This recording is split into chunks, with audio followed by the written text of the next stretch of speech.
Hi అండి. నా పేరు శంకురమ్మ అండి. మాది బుట్టేగూడెం మండలం, ఏలూరు జిల్లా, మర్లగూడెం గ్రామం అండి. నేను కోవిడ్‌కొచ్చి ఒక నెల తక్కువ సంవత్సరం అవుతుందండి. అప్పటినుంచి ఈ ఇంట్లో తీసుకొచ్చిన కాడ నుంచి నేను ఒక్కదాన్నేనండి పని. ఇంకో పని మనిషి అంటూ లేదు. కుటుంబం మొత్తం 10 మంది జనాభా అండి. మూడంతస్తుల బిల్డింగ్ అండి. అప్పటి నుంచి వంట మనిషిని తీసుకొస్తానని అంటున్నారు కానీ ఇప్పటి వరకు తీసుకురాలేదండి. ఇంకా అన్ని పనులు నేనే చేసుకోవాల్సొస్తుంది. నాకు ఒంట్లో బాగుండట్లేదు. నేను మెట్లు ఎక్కి దిగలేకపోతున్నాను. కాళ్ళు చాలా బాధొచ్చేస్తుంది. నాకు ఒంట్లో బాగుండట్లేదనేసి అలానే వాళ్ళతో చెప్పలేదు గానండి. ఆఫీస్ మేడంకి ఫోన్ చేసి చెప్పాను. చెప్తే "ఇప్పుడే నువ్వు అలాగంటే పని చేయడానికి వచ్చావా? దేనికొచ్చావమ్మా?" అనేసి అన్నదండి. ఇంక సర్లే అనేసి ఇంక వాళ్ళకెప్పుడు నేను ఫోన్ కూడా చేయలేదు, చెప్పలేదు. ఆ తర్వాత రంజాన్ వస్తుందనంగా మళ్ళీ ఫోన్ చేసి చెప్పాను. అప్పుడు మనిషిని తీసుకొస్తానన్నారు. ఇంకా తీసుకురాలేదు. నాకు చాలా ఇబ్బందయిపోతుంది అనేసి ఫోన్ చేసి చెప్తేను ఏమీ పట్టించుకోలేదు. ఎటువంటి సమాధానం కూడా లేదు. మళ్ళీ ఆ తర్వాత నన్ను పంపించిన వెంకటలక్ష్మి గారికి చెప్పాను. తను మాట్లాడితే తనతోనేమో ఇంకో మనిషిని తీసుకురాము. మేము ఒక మనిషితోనే పని చేపించుకుంటాను అని వీళ్ళన్నారంట. నాతోనేమో ఇంకో మనిషి వస్తది. ఉండు అనేసి నన్ను పంపలేదు. నేను వెళ్ళిపోతానన్నా కూడాను.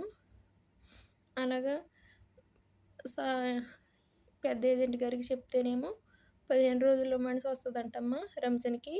ఉండు అప్పట్లోకి తీసుకురాకపోతే నేను ఇల్లు మార్పిస్తాము అని అన్నారు. అలాగే రంజాన్ కూడా అయిపోయింది. రంజాన్ కూడా తీసుకురాలేదు. రంజాన్ అయిపోయిన తర్వాత ఏడో నెల వచ్చిన తర్వాత నేను వెళ్ళిపోతాను. నేను ఉండను. నాకు ఒంట్లో బాగుండట్లేదు. నన్ను ఆఫీస్‌కి తీసుకెళ్ళిపోండి. నాకు డబ్బులు కూడా వద్దు. నాకు జీతం కూడా వద్దు. నేను ఇంటికెళ్ళిపోతాను అనేసి నేను ఎప్పుడైతే అన్నానో లేదో నన్ను కొట్టి రూమ్‌లో 4, 5 రోజుల దాకా రూమ్‌లో పెట్టి అన్నం కూడా పెట్టుకోకుండా గదిలో ఉంచారు. ఆ తర్వాత నేను అందరిని కాళ్ళు, వేళ్ళు పట్టుకొని కూడాను బ్రతిమలాడాను. నేను ఉండను అనేసి. అయినా కూడా నా మాట ఎవరు పట్టించుకోకుండా అలానే ఉండేవాళ్ళు.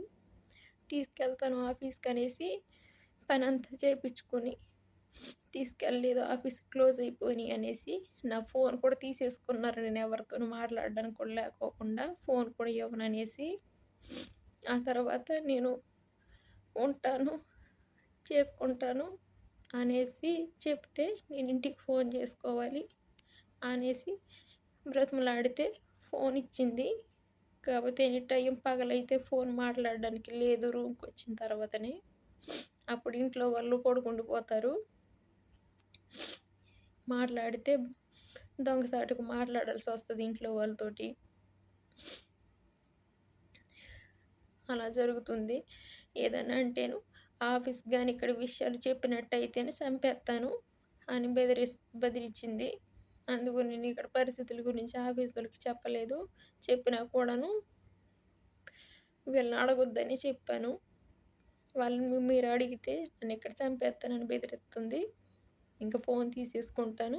నువ్వు 2 సంవత్సరాల దాకా ఎళ్ళే పనే ఉండదు. ఎవరితో మాట్లాడే పని ఉండదు. నీకు ఇండియా ఆఫీస్‌కి బోలెడన్ని డబ్బులు పెట్టాను. ఇక్కడ ఆఫీస్‌లో బోలెడు డబ్బులు కట్టాను. నేనెందుకు వదులుతాను? ఎందుకు పంపుతాను? అని బెదిరిస్తుంది. ఇండియా ఆఫీస్‌కి పంపిన డబ్బులైతే నాకెవరు ఏమీ ఇవ్వలేదు. మాట్లాడితే డబ్బులు పంపాను. నిన్ను పంపే పనే లేదు 2 సంవత్సరాలు అయ్యేదాకా అనేసి కనీసంగా టయానికి తినడానికి ఏమీ ఉండదు. ఏదైనా వండుకొని తిందామన్న టైం ఉండదు. ఎంతసేపు లెగిసిన కాడ నుంచి వాళ్ళకి తినేయి చేసి పెడతమే సరిపోతది. నిద్రుండదు. పొద్దున 5:30కి లెగిసిన కాడ నుంచి రాత్రి 1:00, 2 అయిపోతది టైం. మళ్ళీ 5:30కి టయానికి లెగాలి. రాత్రి ఏ టైం అయినా సరేను గాని. ఇగో రాత్ర పార్టీ జరిగింది 2 వరకు.